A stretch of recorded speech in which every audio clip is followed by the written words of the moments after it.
A paz, pessoal, tudo bem com vocês? Estou muito feliz de estar aqui mais uma vez, ministrando, né? Estando junto com vocês para a gente poder aprender mais da palavra de Deus, para que a gente possa nesse momento mergulhar realmente na palavra, para receber a revelação daquilo que o Senhor tem para nós neste dia, né? Não sei se você tá ouvindo essa mensagem de dia, de noite ou de tarde, mas independente do momento, que seja um tempo para que você incline seu coração, seus ouvidos para ouvir aquilo que o Senhor tem para falar com você hoje, amém? E antes de começar, eu quero que você feche os seus olhos para que a gente ore, peça ao Senhor para que cubra a nossa mente, o nosso coração, e estejamos focados naquilo que Deus quer nos falar, amém? Senhor, obrigada por esse tempo que o Senhor separou, Pai, para que junto com os meus irmãos, Senhor, possamos aprender da Tua palavra, Pai. Eu peço, Senhor, que o Senhor perdoe os meus pecados, as minhas falhas, Pai. Senhor amado, limpa o meu coração e as minhas mãos, Senhor, para que o Senhor venha encontrar em mim, Senhor, como instrumento, Pai, para ser usado por Ti, Deus. Que toda palavra que sair da minha boca, Senhor, seja através do Teu Espírito, para trazer edificação, trazer libertação e salvação, Pai. Que o Senhor vá ao encontro, Senhor, de cada vida, cada coração, Senhor, cada família que está reunida neste momento, Deus. E que o Teu Espírito, Senhor, os encontre aonde eles estiverem, Senhor, como eles estiverem, que o Teu Espírito os encontre e que haja, Senhor, quebrantamento, encontro contigo e mudança de vida, Pai. Porque a Tua palavra é poderosa para mudar, Senhor, para transformar. Eu te agradeço em Teu nome. Amém. Eu quero compartilhar hoje com vocês uma palavra que há um bom tempo o Senhor vem ministrando no meu coração, vem me ensinando. E o tema de hoje é o que a cruz fez comigo. Eu tenho pensado muito a respeito da cruz, né? Quando a gente pensa sobre a cruz, eu não tô falando só da imagem da cruz, né? Às vezes a gente vai em determinados lugares e a gente vê um crucifixo, né? Que é aquela cruz que fica numa parede ou em algum outro lugar, e aí você olha para a cruz, imediatamente você lembra do sacrifício de Jesus. Não tem como a gente não lembrar de como foi a morte de Jesus quando nós olhamos para a cruz. Mas hoje eu queria falar com vocês sobre a cruz, não no sentido da imagem da cruz, mas do sacrifício de Cristo, né? Através da morte de cruz. O que representa verdadeiramente esse sacrifício para nós como cristãos, né? Para nós como filhos de Deus, o que isso traz de mudança para nós, o que a cruz significa para nós como prática mesmo, como vida, o que a cruz faz de transformação, o que realmente acontece nas nossas vidas quando nós encontramos Cristo, quando nós somos iluminados e quando nós somos transformados pelo sacrifício de Jesus na cruz. Então, eu quero que você abra sua Bíblia lá em 1 Timóteo, capítulo 1, versículo 12 ao 17.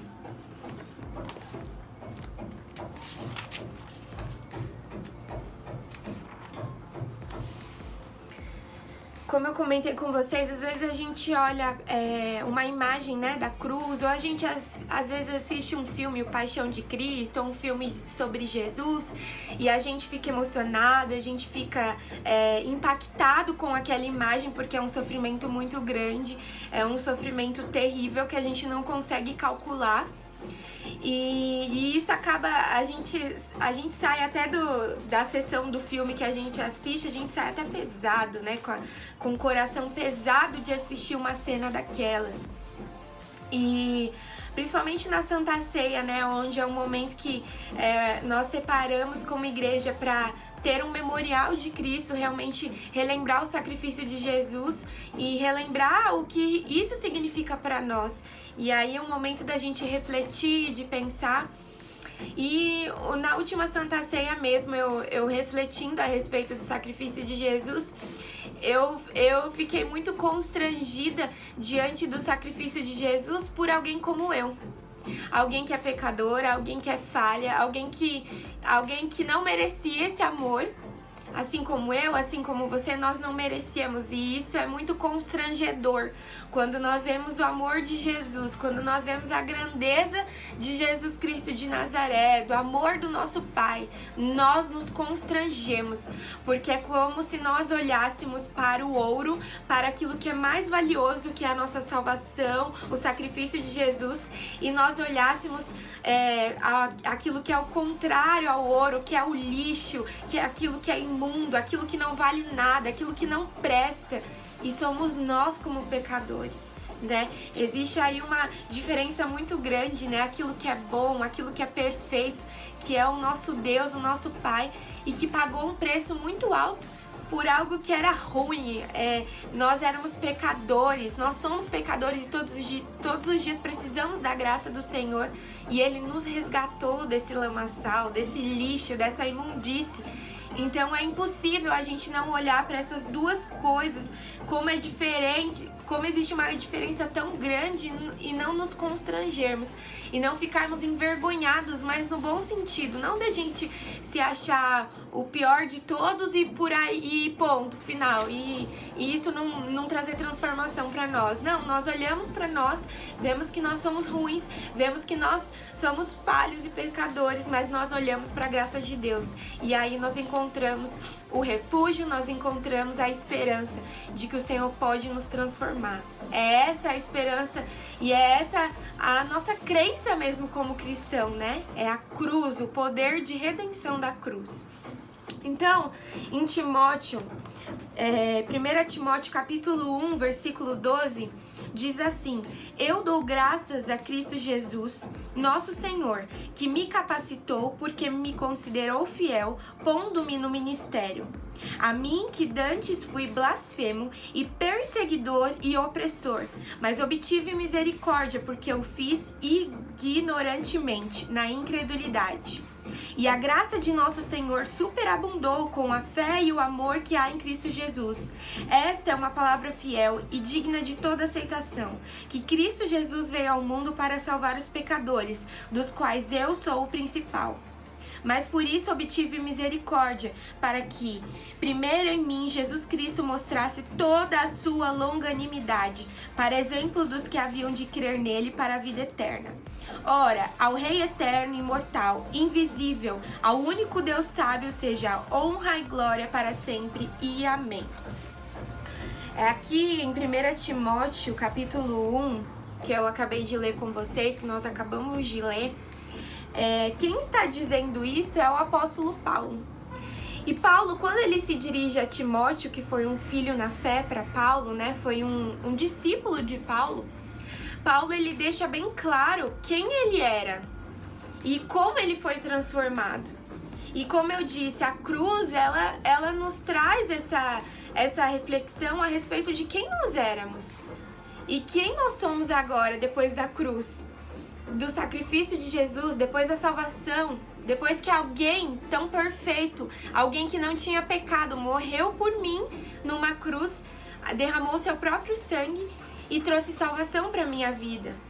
E Paulo, ele explica que a transformação que ele teve na vida dele não foi porque ele era um cara legal, um cara bom, que Deus olhou para ele e falou: Paulo merece ser perdoado, Paulo merece a salvação. Não, foi através do sacrifício de Jesus, através dele reconhecer que Jesus Cristo é o Senhor. E a palavra diz que ele teve um encontro pessoal com Jesus Cristo.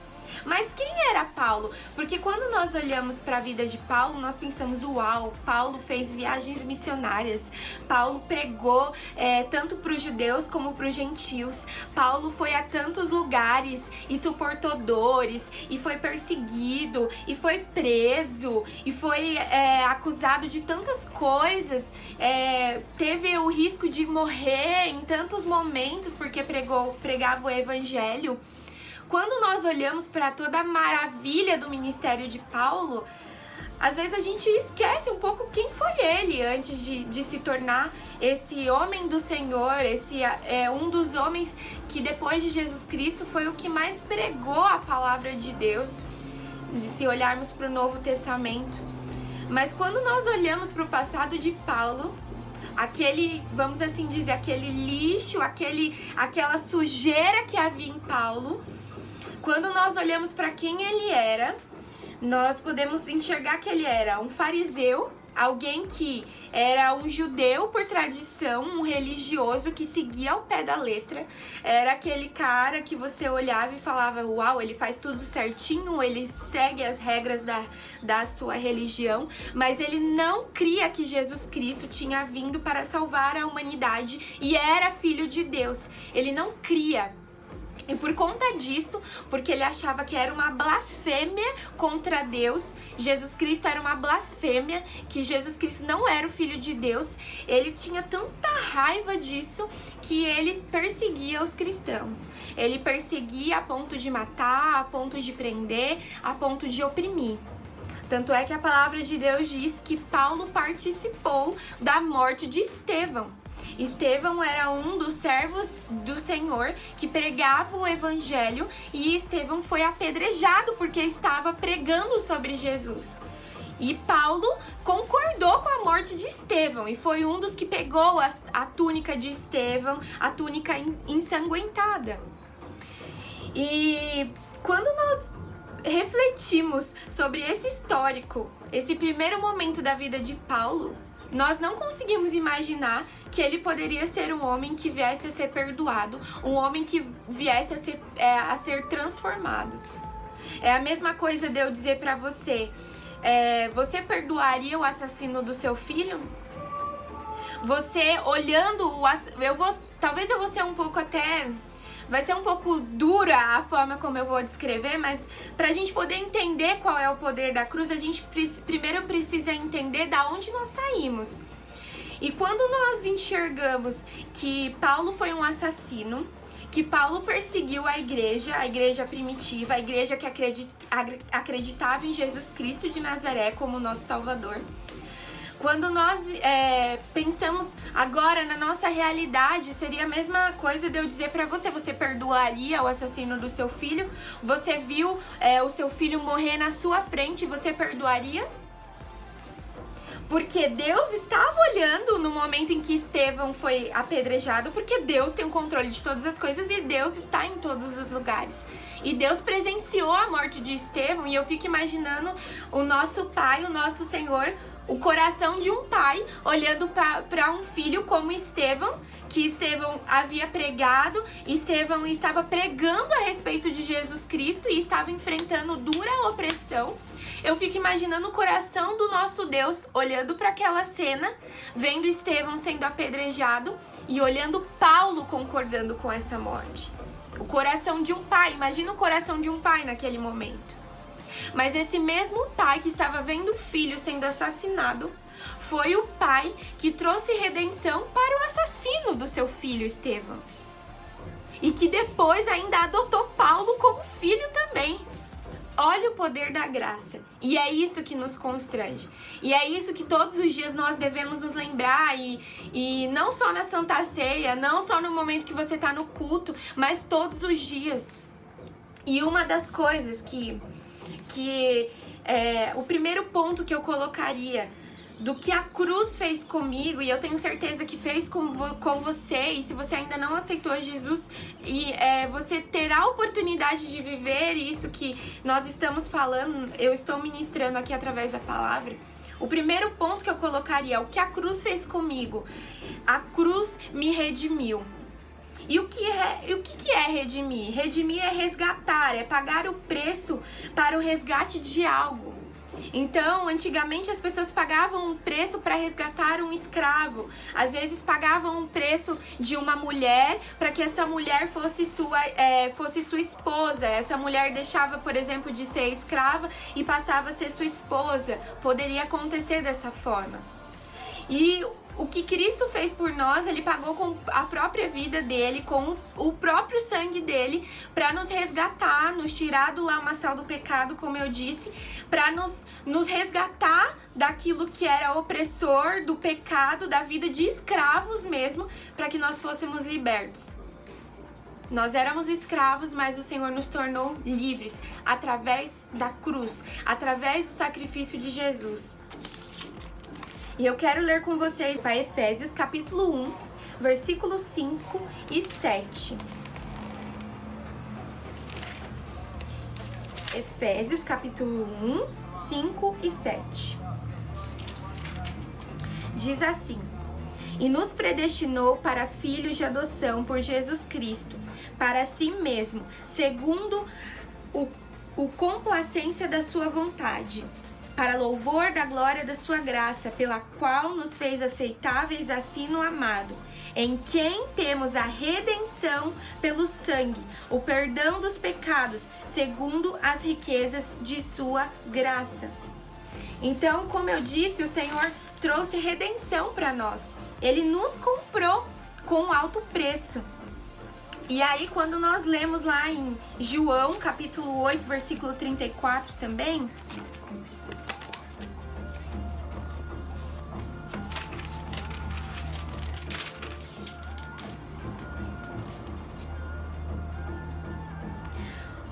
olha o que o Senhor Jesus disse: na verdade, eu vos digo, todo aquele que comete pecado é servo do pecado.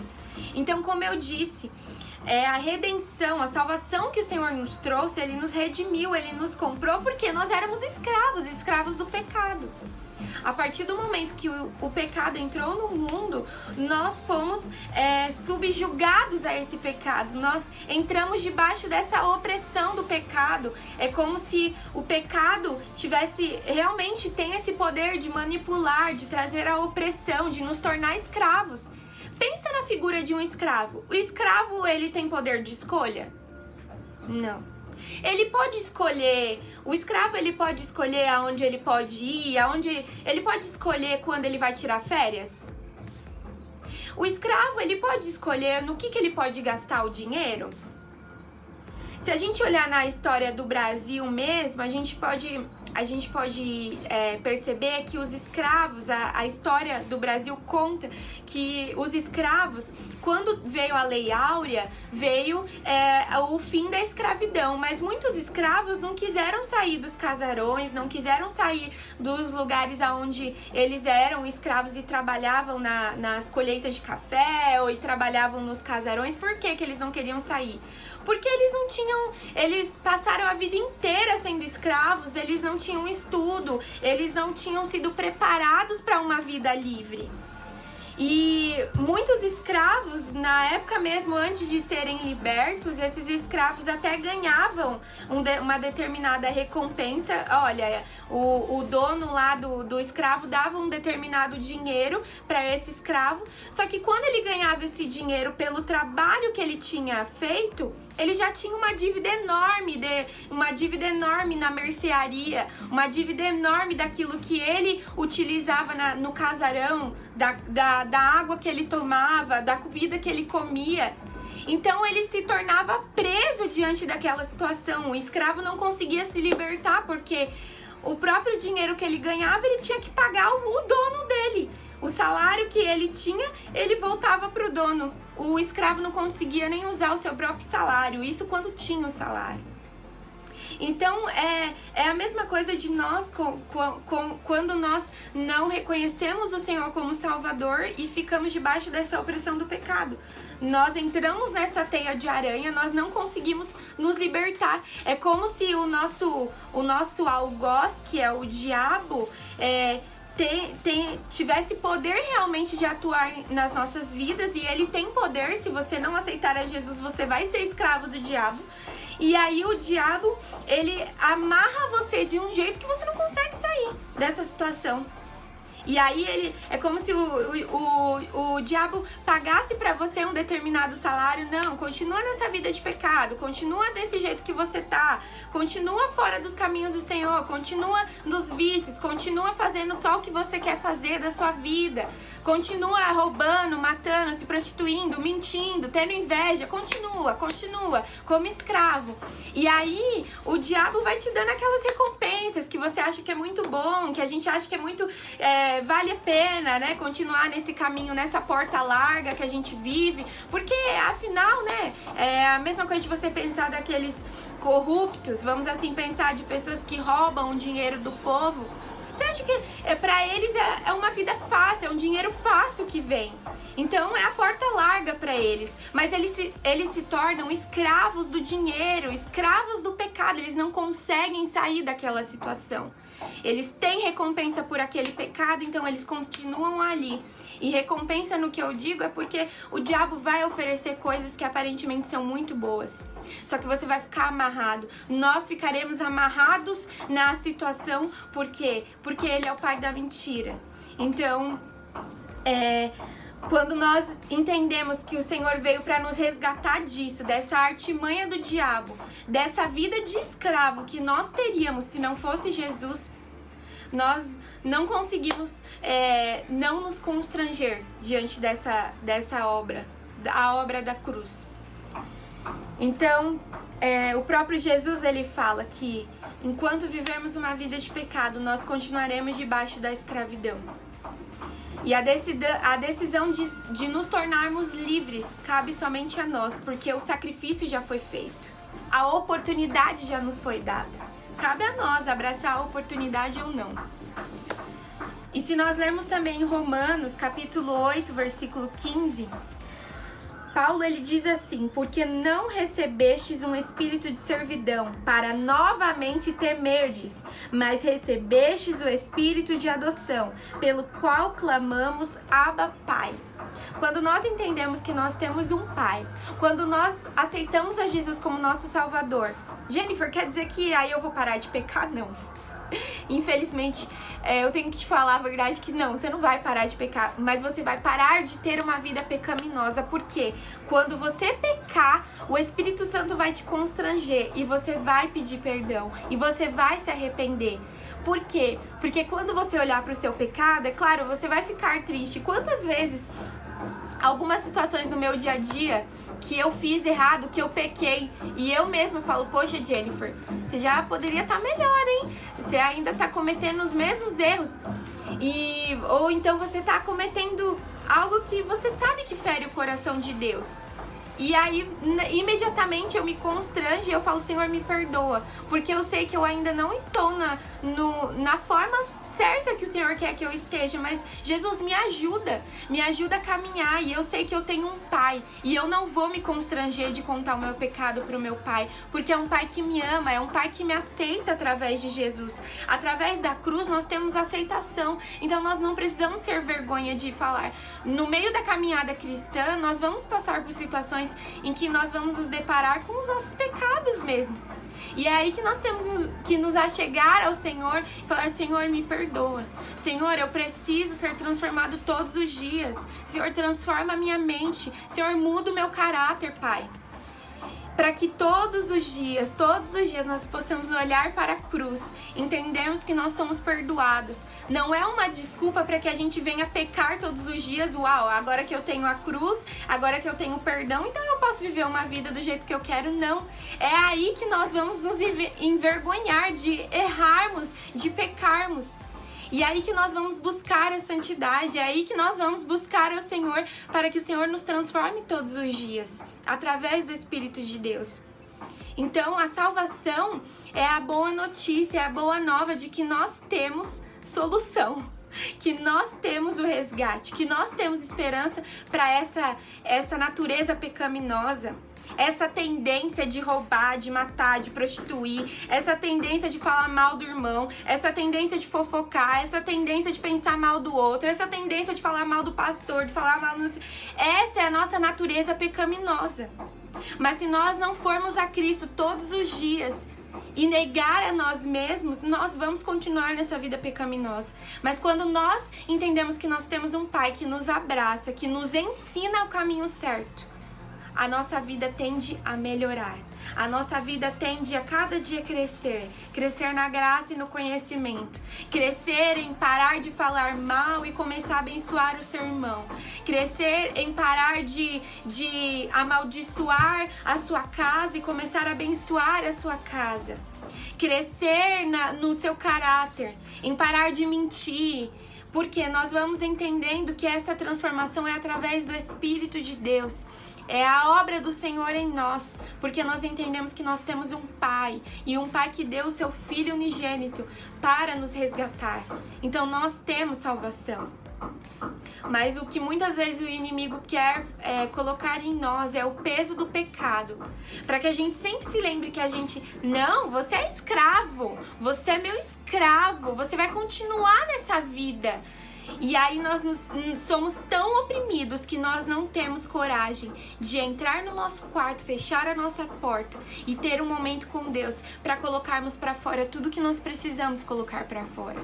Para confessar os nossos pecados. A palavra de Deus diz que o Senhor é fiel e justo para nos perdoar se nós confessarmos os nossos pecados. Então abra a boca, fale, não tenha vergonha, você tem um Pai, você tem liberdade. O que mais o inimigo quer é tirar a nossa liberdade, tirar a beleza do nosso relacionamento com Deus. Porque quando ele nos coloca com culpa, com opressão, com medo de relacionamento com Deus, o que aqui Paulo estava dizendo? Vocês não receberam o espírito de servidão para ficar novamente com medo. Vocês não são mais escravos. Vocês não têm mais esse espírito de escravo para vocês terem medo do Deus, para terem medo do seu Pai. Não, vocês são livres. E agora que vocês são livres, vocês têm livre acesso para chegar a Deus e pedir perdão pelo pecado de vocês. É isso que Paulo estava querendo ensinar à igreja em Roma, aos romanos. E é isso que Paulo continua nos ensinando através da palavra, porque Paulo sabia quem ele era e Paulo sabia quem ele precisava ser. Existe uma frase que Martim Lutero dizia, que quando olho para mim mesmo, não vejo como me salvar, mas quando olho para Cristo, não vejo como me perder. Então olhe para Cristo, olhe para a cruz, lembre que você tem um Pai, você não precisa ter medo de chegar diante dele, não precisa ter vergonha. Imagine os crimes que Paulo cometeu, imagine as coisas horríveis que Paulo fez. E você acha que de repente isso tudo apagou da memória dele? Não, não apagou, mas não tinha mais o peso da culpa, porque agora ele era filho. Mas isso vinha na memória dele, porque ele é um ser humano. Nós não temos como apagar. Seria muito bom se a gente pudesse apagar da nossa memória todas as coisas horríveis que nós fizemos, que nós temos vergonha, mas é impossível. É impossível.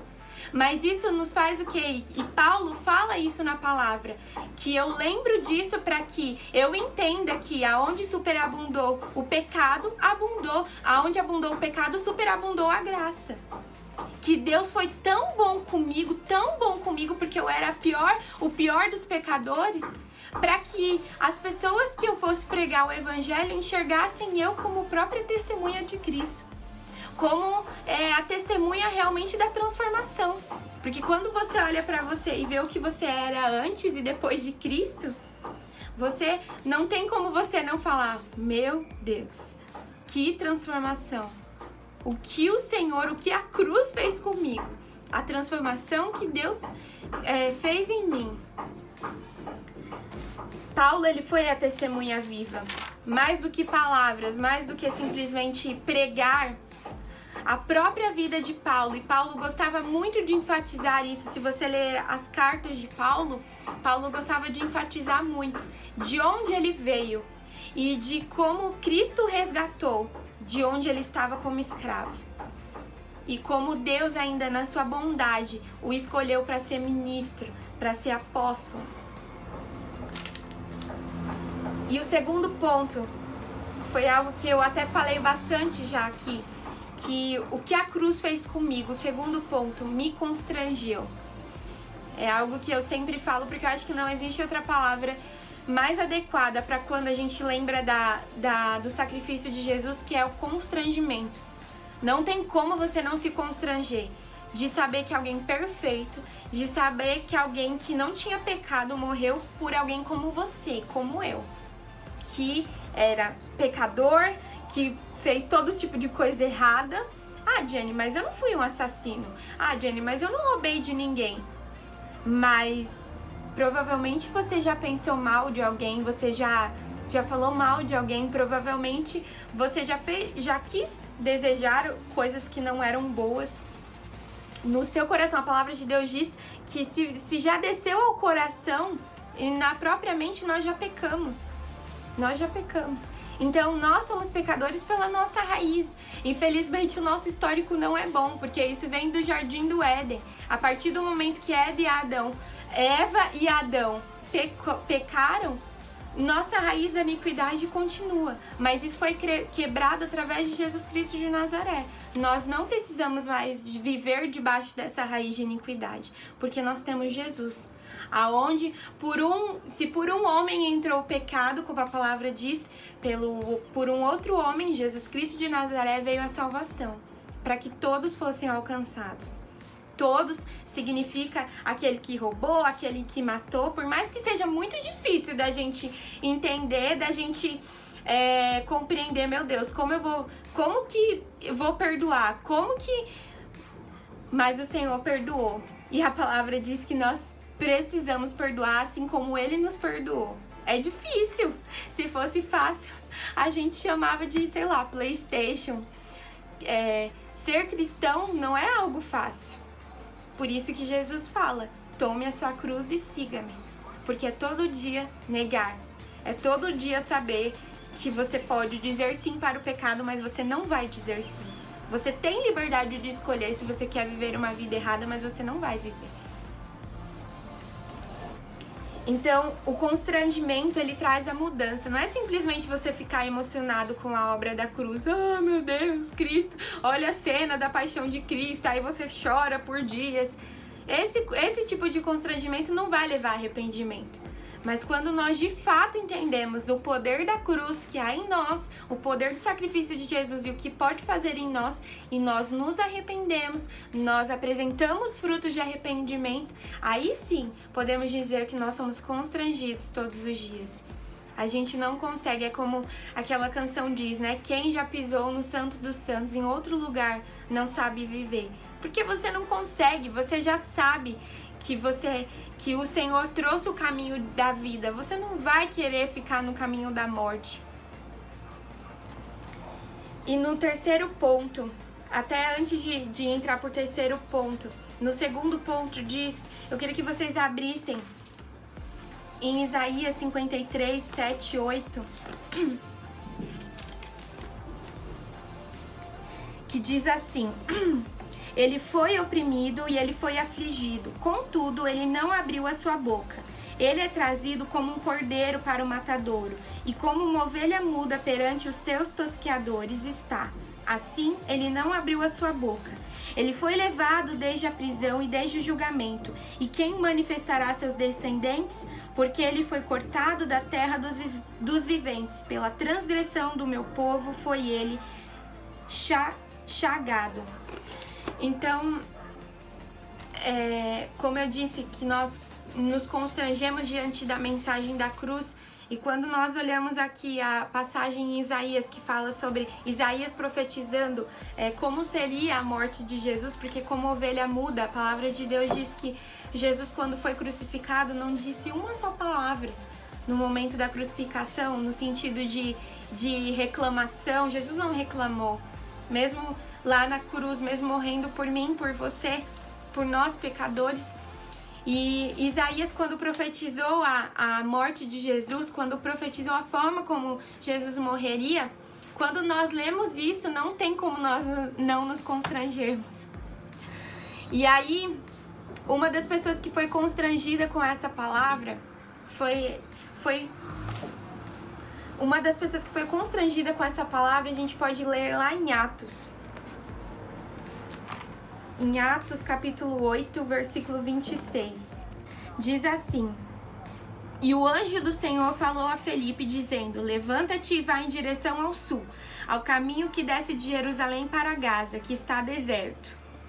E levantando-se foi, e eis que um homem da Etiópia, eunuco de grande autoridade sob Candace, rainha dos etíopes, o qual era encarregado de todos os seus tesouros, havia vindo adorar em Jerusalém, e estava retornando, e assentado na sua carruagem lia o profeta Isaías. Ele estava lendo exatamente a passagem que nós acabamos de ler. Então, um homem etíope que não conhecia ainda sobre Cristo, que estava aprendendo sobre Cristo, ele estava lendo a parte de Isaías, ele tinha ido a Jerusalém para adorar lá em Jerusalém. e ele estava lendo a passagem de Isaías. E ele teve um encontro com Felipe. Felipe era um apóstolo, um homem de Deus, que o anjo do Senhor o levou até ao encontro daquele eunuco. E aí a palavra continua dizendo: então o Espírito disse a Felipe: aproxima-te e ajunta-te a esta carruagem. E Felipe, correndo até ele, ouviu que lia o profeta Isaías e disse: entendes tu o que lês? Felipe perguntou para o eunuco, né? Quando a carruagem parou, perguntou. Felipe foi até a carruagem e quando ele parou, Felipe perguntou: você está entendendo o que você está lendo em Isaías? E aí ele respondeu para Felipe: como poderia se algum homem não me orientar? E rogou a Felipe que subisse e com ele se assentasse. E o lugar da escritura que ele lia era este: ele foi levado como ovelha para o matadouro, e como cordeiro mudo diante do que o tosquia, assim ele não abriu a sua boca. Na sua humilhação foi tirado o seu julgamento. E quem declarará a sua geração? Porque a sua vida é tirada da terra. E respondendo o eunuco a Filipe, disse: rogo-te, de quem fala o profeta? De si mesmo ou de algum outro homem? Então, abrindo Filipe a sua boca e começando nesta mesma escritura, lhe pregou acerca de Jesus. Então Felipe, o próprio Deus conduziu Felipe a encontrar com este homem eunuco, para que naquele exato momento, olha como Deus não faz as coisas por acaso. O Senhor tem um exato momento de fazer todas as coisas. Quando Felipe chegou então, até o encontro daquele eunuco, aquele eunuco estava lendo a passagem que nós acabamos de ler sobre o sacrifício de Jesus, que Jesus sobre si levou todas as nossas iniquidades e como ovelha muda, ele suportou todas as dores na cruz para que nós tivéssemos salvação. E aí aquele eunuco, ele não estava entendendo, ele não entendia se o profeta Isaías estava falando sobre ele mesmo ou se o profeta Isaías estava profetizando sobre outra pessoa, no caso Jesus. E aí Felipe foi o homem que Deus escolheu para que explicasse essa palavra para o eunuco, explicasse a respeito do sacrifício de Jesus. E aí mais à frente a gente consegue verificar que Felipe batizou aquele eunuco, porque o eunuco entendeu e se constrangeu através da mensagem da salvação. Então, como eu disse, o constrangimento ele vai levar à mudança de vida. A partir do momento que aquele eunuco entendeu que o Felipe estava dizendo sobre a palavra de Deus, Felipe estava ensinando aquele eunuco, ele se constrangeu diante do sacrifício de Jesus e imediatamente falou: me batize, eu quero ser batizado. E naquele momento ele foi batizado. Naquele momento ele recebeu o perdão dos seus pecados, reconheceu a Jesus como Salvador e recebeu uma nova vida. Como eu disse, nós não devemos apenas nos constranger no sentido de nos emocionar com a morte de Cristo, de ficarmos tristes, né? Mas de verdadeiramente a nossa vida ser um fruto de arrependimento todos os dias. E o último ponto, o terceiro ponto, o que a cruz fez comigo? A cruz me orientou. A cruz me mostrou que agora eu não sou mais escrava, agora eu sou filha e eu sei quem eu sou e para onde vou. Antes eu vivia perdida.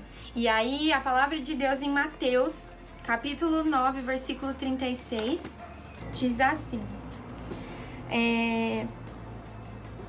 e ele quem? Jesus. E ele, vendo as multidões, moveu-se com compaixão delas, porque estavam exaustas e dispersas, como ovelhas que não têm pastor.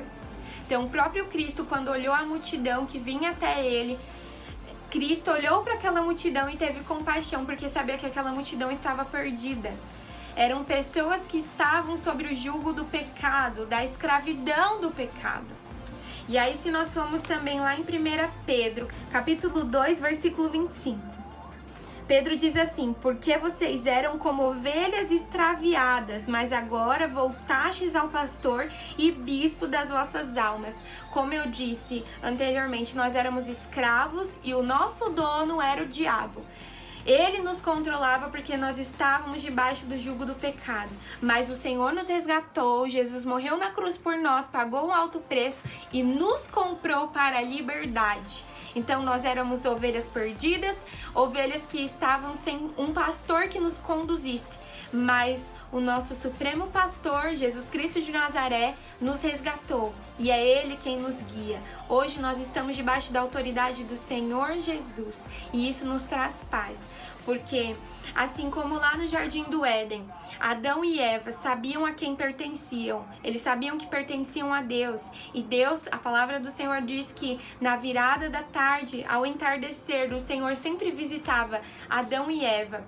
Esse relacionamento íntimo de saber a quem você pertence como filha, de saber a quem você pode recorrer, de saber para onde você vai, porque você tem segurança, porque você tem uma autoridade sobre você.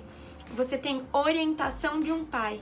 Então essa perfeição que havia no Jardim do Éden foi quebrada, mas ela foi restaurada através de Jesus Cristo de Nazaré, para que hoje nós tivéssemos um pastor que nos orienta, que nos ensina, o Espírito Santo que nos ensina a verdade, que nos constrange, que nos consola, que naquele momento que você quer cometer aquele pecado, o Espírito Santo vem e fala: não, filho, você não foi feito para isso.